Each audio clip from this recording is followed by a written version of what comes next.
Hey, Ohio, welcome once again to the Retirement Blueprint Show with Tim Lofton of Accent Planning and Wealth. I'm Spike Spangle. Mr. Tim Lofton, what's on your mind this week? Well, we're going to talk about annuities and other things that people don't like to talk about. Oh, great, great. We don't want to lose the viewer. You just said annuities right at the top of the show. Don't change the channel, folks. And Stay other right. stuff people don't want to talk about, right? Great, great. Are you having to work longer? You want to talk about politics on today's show, Yeah, Tim? let's do that. I mean, that'll really get people fired up.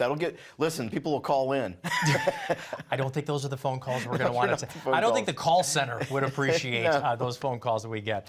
Hey, let's talk about where some of the wealth is today. We've talked about one of the largest wealth transfers in U.S. history happening in the next 20 years.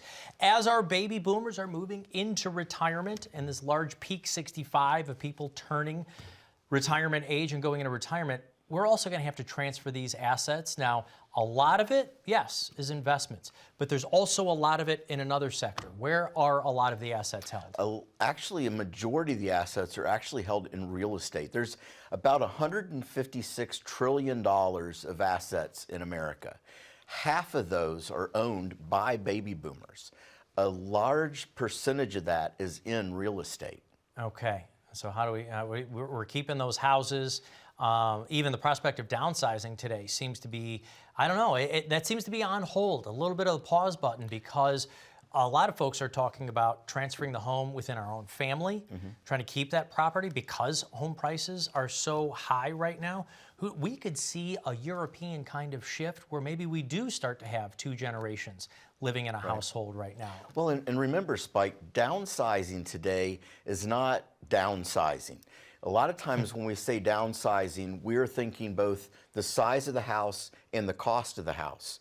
When people start to look around, the house gets smaller, the cost doesn't change. In fact, we've actually had clients that went down in house and actually spent more money to buy it. So a lot of times we think about, our house is part of our retirement nest egg, but it really isn't. It really is apart from that. It's providing our place to live, and what are we going to do with that house someday? Are we going to pass it on or sell it? But it's not typically the asset class, unless you live on one of the coasts where you're, downsizing from California and moving to Ohio. that indeed works. But for most people, even if they're going down a lot of times to a condo or something like that, they're still spending the same amount of money as what they sold their house for. Yeah, the home insurance, HOA costs, things like that. And then as we get older, I mean, we're not always wanting to shovel the driveway, do the lawn care, all the holiday decorating, or even going to get food and traveling around. We want to start transferring sometimes those costs to other services. So you're right, the downsizing today, I think it's a good word. I just think that even the word downsizing is changing today. It is. You used to be able to pay into your home for 30 years, pay off that mortgage, and you say, look, I'm going to have 2 or 3 times as much value. Let's get a smaller house, and now we've got all of this nest egg. Right. But if that has been your retirement plan, we often caution people, be careful about making real estate your main investment choice to retirement. Today, you're not finding those smaller houses, are you? No. And a lot of times it's not just downsizing, it's also relocating. So someone in Ohio, they've put in their time, they're going to retire, they want that warmer climate, they look towards Florida or maybe one of the other sunshine states, and they get down there and like, oh my gosh, like this costs so much more than it did in Ohio. Insurance is higher, HOAs are higher, cost of goods and services down there are higher. And if that's not accounted for in your plan, it can basically change that ability for you to even make that decision. And we always talk about knowing your true costs, whether it's in your investments, if you're going to use a tool like an annuity, if you're going to use insurance, but even moving costs. Have you booked a moving truck recently? Oh, I know you. Yeah, it's crazy. It's going to be $10,000, $20,000, even if you're downsizing. And think about getting all your stuff from Ohio down to Florida and that transportation cost and everything. It's one of those things where, as we're asking people questions, they come into our office and we're trying to lay out this plan to create their retirement blueprint. One of the questions that we ask right up front is, are you going to downsize or relocate? And if you're going to relocate, where are you going to relocate? And start getting people to gather some of those costs together so that we can incorporate that into the plan. And then the other question is, a lot of times people are looking at, the idea of a rental. I'm gonna buy a place in Florida, I'm gonna rent it out, and it's going to, kind of pay itself off, and that passive income. Let's create a passive income stream. Let's own a couple of different properties. Is owning a property or 2 or 3 or 4 and having renters in there, is it really that passive? It really isn't that passive, because either one, I'm hiring a management company, so I'm losing half of the rent. I'm having the rest of it eaten up with HOA and the rising cost of insurance, especially in Florida, and I end up with a problem, and that is when I want to use the property and I want to go down there is the peak time that I would actually be renting the property out. Nobody wants to rent your property in July. They want to do it in the winter months. Well, that's when you want to be there. So the alternative is, one of the things we've had so much luck with is, an Airbnb or one of those places where I can maybe get a long-term rental at a very affordable cost relative to owning real estate, and I can go anywhere I want. Whenever I want. And you still have home-style living. You can have a kitchen. You can have a car. There's so many different ways to do it. You don't have to totally sink the costs into, well, let's go buy this place and then we'll rent it out the other few months. It isn't as passive as you think. And most especially in these sunshine states, we're seeing out on those coasts as well, the higher costs of home insurance.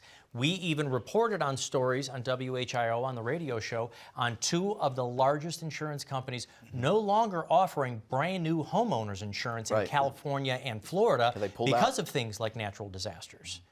And here's another benefit that a lot of times people don't think about. When you're buying a piece of real estate, a lot of times we're limited by how much we can spend.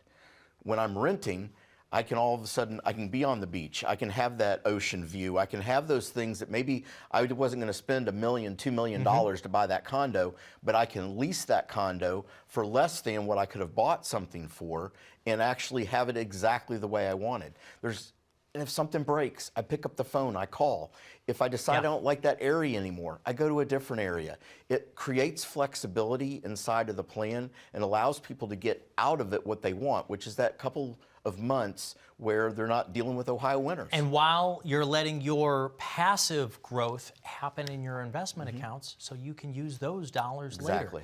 So all of this, income planning, real estate, how and when to take your Social Security, all these dollar signs in retirement are exactly what the Retirement Blueprint is about. Tell folks what they get when they call the phone number here. This isn't a product or a book we're mailing out. This is about a tailored process. This is about you getting to sit down with myself and our team and actually answer questions about what your retirement is supposed to look like. What are your concerns? What are your worries? Let's get answers to those questions. Let's put it down in writing. Craft a plan that is going to work for you and your family so that you can retire and stay retired. Get started on your own retirement blueprint right now. You can call the phone number. There are people standing by who will schedule your appointment. You can come into Axum Planning and Wealth, sit down with Tim, and we will do this process for you. There's no cost, there's no obligation, but let's create a retirement plan where you can't run out of money in retirement. Call the phone number. We'll be back with more of the Retirement Blueprint Show with Tim Lofton right after this.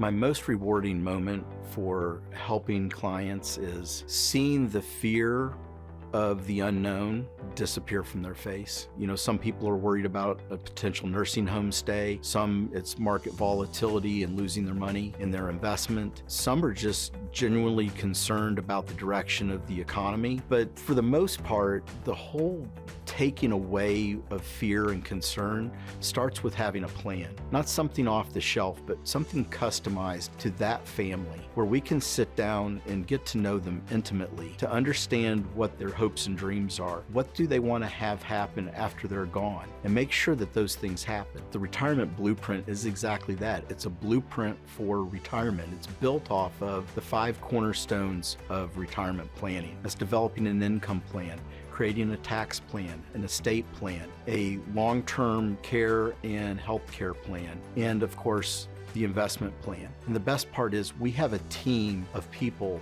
to come alongside to do all of those things that have the credentials and the expertise and the years of experience to make sure that everyone is coming together to create the best plan. It takes those worries out of their head and puts solutions down on paper. Welcome back. You're with Tim Lofton, a retirement income specialist of Axum Planning and Wealth. Every single week on his TV show and radio show, he comes to you with solutions, answers to some of those retirement questions. But Tim, you said at the top of the show you're going to talk about things that people don't want to talk about, right? And you said annuities. I did. Come on. I did say annuities. Listen, we have to talk about it. You know, a lot of the radio shows and TV shows out there, they're almost pitching annuities as like this kind of catch-all solution.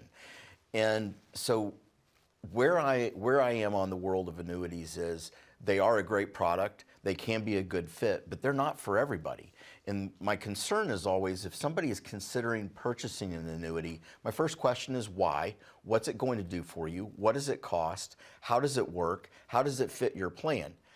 That last question is usually answered with, well, I don't really have a plan. Somebody just told me to buy an annuity. Yeah, I thought I was supposed to get this to start income, and right. you know, it's supposed to, or it's supposed to get me growth and what's going on. Now, there are numbers. We have said many times before that LIMRA has reported how many billions have flowed in the last couple of years? $385 billion went into annuities last year. And let me tell you why. I mean, we've reported on multiple studies now where people want guaranteed income. They want their grandparents' retirement. They want that pension plan that they don't have available through work. And an annuity can do that. Here's where we have to get it right. We have to start with what income is needed. We have to look at things like Social Security claiming strategy, pension claiming strategy, making sure that we understand what the guaranteed income part is. That's going to leave us the difference that we need. That can point us in the right direction. And an annuity is a good fit for replacing that piece of income. It is not the one size fits all, though, that a lot of times we hear about, when we're reading those Google reviews. Yeah, and the Google reviews that say, they're illiquid or there's really high fees in here. Look, though, but when you say the word annuity, it's like saying the word car. Right. There's exactly all kinds of cars. There's everything from a Jeep to a minivan, or if you say vehicle, well, then you've got motorcycles, you've got airplanes. So are all annuities just annuities, or are there differences? There is 3 distinct types. You have a fixed annuity, which works very similar to a CD. You put it in, you get a fixed rate, it comes due, you get your money back. Then on the other end of the spectrum, you have variable annuities. This is more of that mutual fund type of investment. A lot of times it has a bunch of bells and whistles that can get that price tag kind of high. I mean, we've seen internal costs anywhere from 2.5% to 4% plus in some of these products. And the question is, do I need all that? Do I need to be paying for all those different things? A lot of times I make the analogy of, if you live in Alaska and you buy a car and you pay extra for a convertible top to put down, in Alaska you're not going to put the convertible top down. Why did I pay the extra money for that feature or benefit? That can happen easily with investments, with annuities, where people are paying for something that they're never going to use or not going to use. That middle section on the annuities of those, the 2 bookends, is that fixed indexed annuity. It's essentially kind of a hybrid. It allows the upside of the market. It protects from the downside of the market. It's typically very low fees. In fact, if you're not taking income, there could be no fee attached to it. If you are taking income, maybe around 1%. So significantly less than what we see on the variable side. The point is this. If you're thinking about buying an annuity, or if somebody has suggested you buy an annuity, do me a favor. Give us a call, sit down with us, let us look at it. We'll give you a second opinion. We have software that I can use that I know when I'm recommending, or somebody on our team is recommending, that it's literally the best product. Let's take a look and see if your product that you've been told to buy is on that list.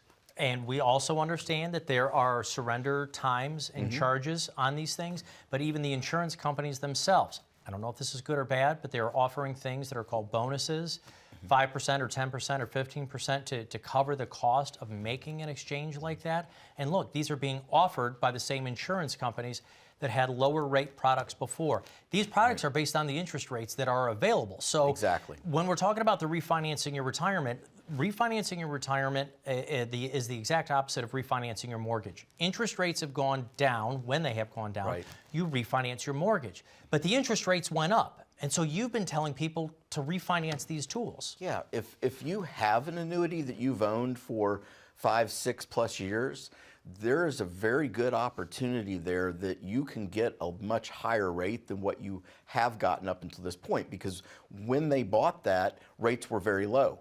And likewise, the returns are very low. So it's, again, one of those things to get a second opinion on. The other thing that you brought up, and I'm glad you did, Spike, is what I call the shiny objects. There are these things that, you know, you get a bonus or you get this, and it sounds good, but people need to understand what they're giving up. So these are very low margin products in the index annuity space. They only can make so much money on it. I was wondering if 10 or 15 or 20% is fake money, if it's real money, or is it, oh, look over here, get this object, and they're actually keeping more money. And then I get no return for the next return. 10 years, but I got the 20% while I just averaged 2% a year for 10 years. Okay, so be careful with those. Absolutely. But sometimes is it even worth the surrender charge? I mean, if you were at, what, a 2 or 3%, and there are rates in there for income that are 7 or 8%, is it sometimes worth it to take a look at that charge? And you have to do the calculation, and please don't rush out and start making changes here without talking to us. But it's pretty simple. If I'm getting 2% now and I can get 6% over here, that 4% per year over the next 10 years is significant. Even a lot of times, if I do have to pay a small penalty, maybe it's 1 or 2% penalty, I'm going to make that up in the first year. The key is understanding what those costs are, understanding the reason why a change would even make sense, and having somebody that does this for a living evaluate it. All right. Now, maybe somebody's already put together a plan or talked with someone. They've got a tool like this.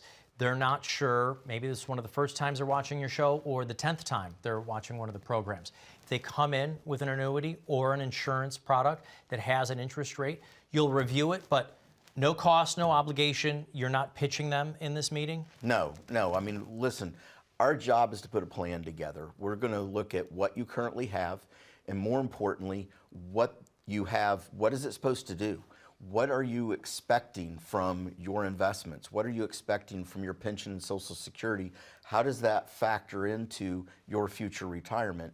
And making sure that we're able to sit down and really strategize around things like taxes and inflation to make sure that all the numbers are right. Right. Folks, don't take our word for it. You can do the research on your own. These are some of the best interest rates on certain tools out there, life insurance or annuities, that we have seen in the industry in a couple of decades. And we know that right now interest rates have been holding by the Fed chair, but what's going to happen by the end of the year? Maybe they're going to come down a little bit, but we certainly don't assume that they're going to go up in any way anytime soon. So now is the time to review anything of yours that is tied to interest rates and see if you can refinance your retirement. You can do that here with Tim. There's no cost, there's no obligation. There's only one thing you need to do. Call the phone number down here on the bottom of the screen. People are standing by right now. What's so important about tax planning and retirement? When we get back right after this.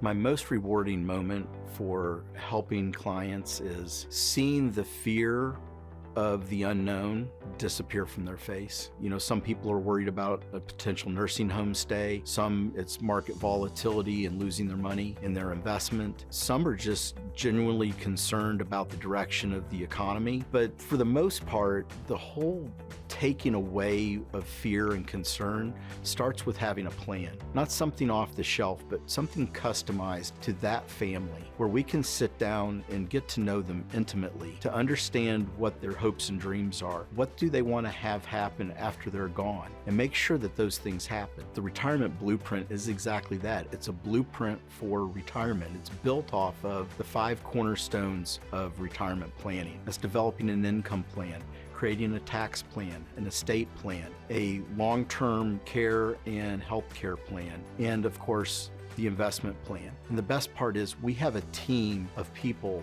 to come alongside to do all of those things, that have the credentials and the expertise and the years of experience to make sure that everyone is coming together to create the best plan. It takes those worries out of their head and puts solutions down on paper.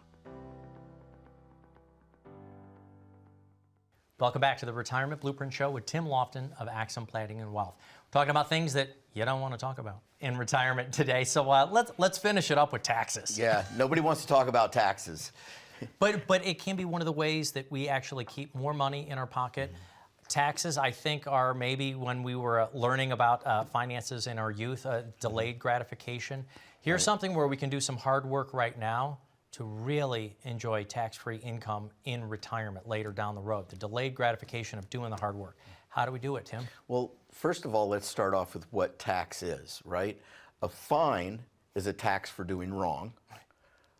A tax is a fine for doing well. And so when you think about it in that instance, a lot of times people will come in and be like, how do I reduce my taxes? And it's like, well, you could do worse. You could do worse. You could make less money.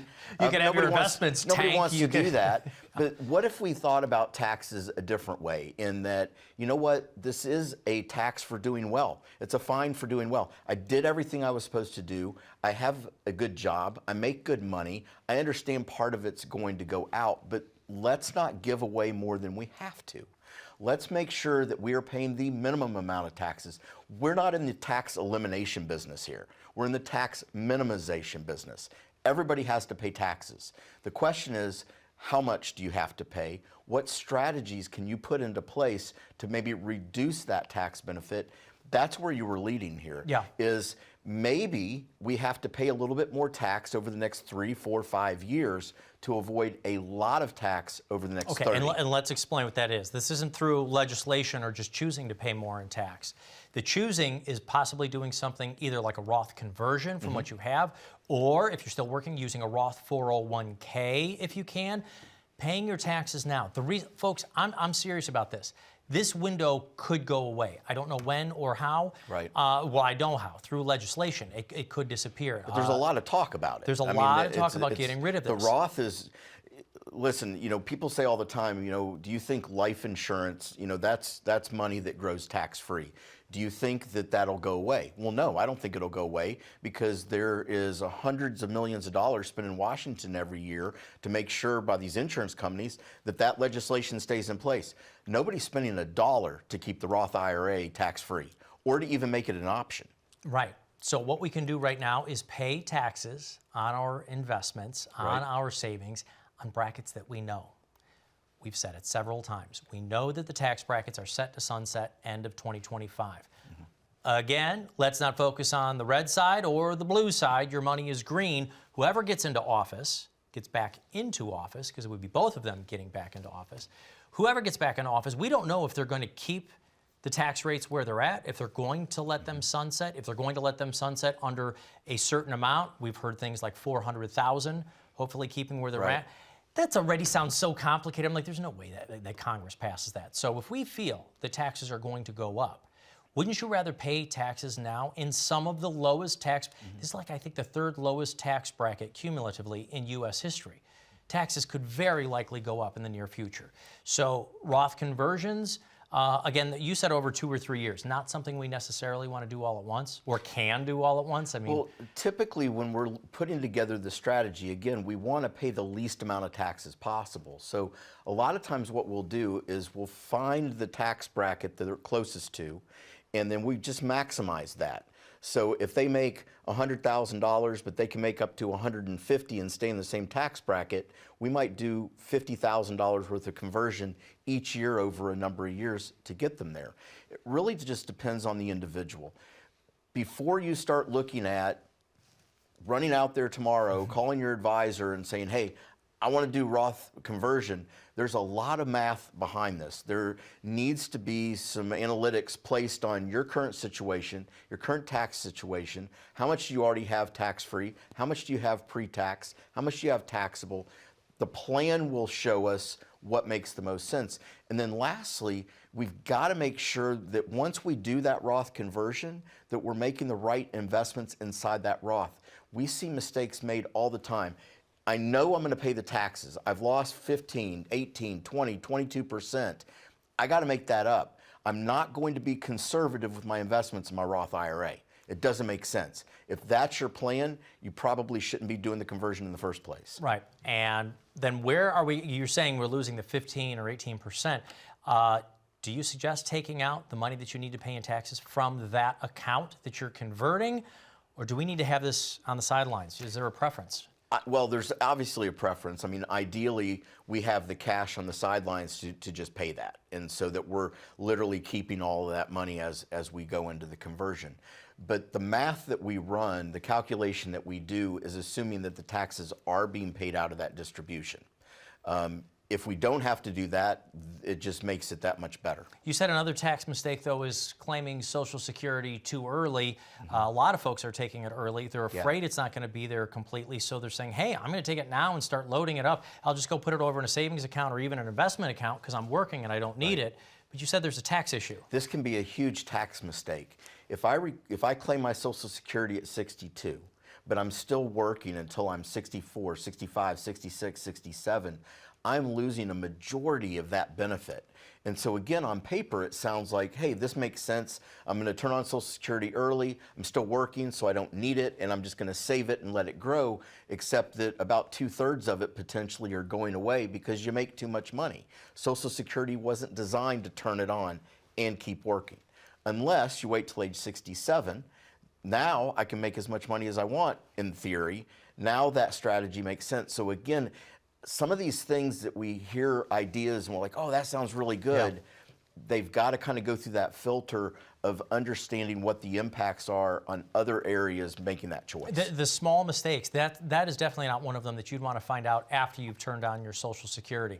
There's only one small way that you can kind of restart your Social Security. You can turn it back off, but you have to pay back everything, and you only have 1 year to do that. Right. So if you've turned on your Social Security, realized what happened to your taxes by going into your CPA on April 15th, you might not be able to go backwards, especially if you're past the 12 months there. Exactly. The entire retirement blueprint created by you, that's what we're offering for our viewers today. Tim Lofton, thank you so much.